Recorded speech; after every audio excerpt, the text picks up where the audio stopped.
গাজীপুরের শ্রীপুরের কাউরাই দিনওয়ানের জুগিরছিট গ্রামের এই কামাল উদ্দিন কামাল ভাইয়ের বিনা 25 দানে এবারে বহুত উন্নত এবং সুন্দর এবং মুসলিম এত পরিমাণ দান হয়েছে যে কৃষক একেবারেই আল্লাহর রহমতে অনেকটাই খুশি হয়েছেন।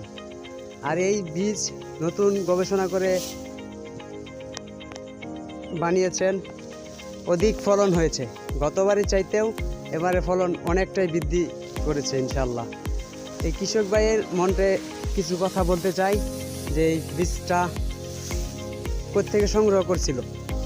ভাই কামাল ভাই, বীজটা কোত্থেকে সংগ্রহ করছিলেন আপনি? কৃষি গবেষণা ইনস্টিটিউট। এবার তো দেখা যাচ্ছে যে অধিক ফলন হয়েছে আপনার। অনেক বেশি। যাক মাশাআল্লাহ, ভালো। তো সকল কৃষক